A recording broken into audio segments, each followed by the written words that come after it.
Got a really cool tool here for my power drill, and I never really seen anything like this for specifically power drills. Now you get these tools for lathes, but those are dedicated huge power tools that are like stationary.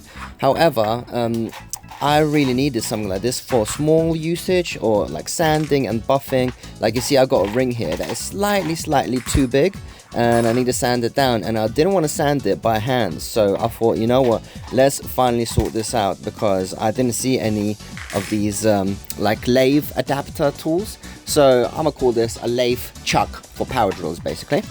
And I have a few different kind of jaws here. I've got some plastic ones, I've got some rubber ones, and a longer middle and a reverse one.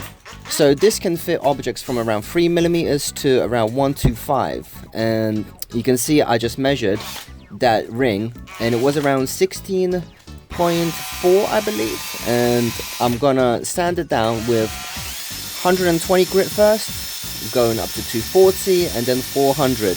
And it's really straightforward. And of course, when you're doing this, you've got to be very careful not to get your finger caught in the jaws, because that would not be fun. You're going to break your finger or something, so I'm not responsible for that if you do that.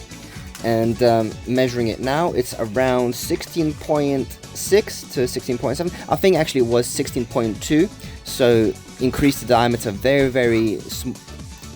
a very small amount, just so I could see how my fiance feels with the ring. Yes, the ring is custom made, is from Damascus steel. Anyway, so moving on, I'm just going to replace the jaws with reverse ones, so that you could fit pipes, for example. And I'm going to fit some pipes in, but before we do that, let's fit in the reverse jaws. And you can see that they have numbers on them, so that you don't mix them in the wrong order, because they do fit around a mechanism that is like a spiral.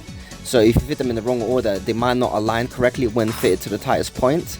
But if you're using the rubber ones, they should wrap around the object in a uniform manner. You can see as I'm tightening them, they actually meet at a very nice point, which is great. But if it doesn't, basically you just did it in the wrong order. Okay, now we've got a massive long pipe here. It's like 1 meter tall, and it does eventually pop out, because obviously it's not meant for super long items. But you can see that this thing fits huge items around 125mm, so it fits very large objects, including small ones. So yeah, I'm very happy about this. I'm going to replace the bolt underneath to a M10 one, because an M8 one is a bit too small, but very happy with it.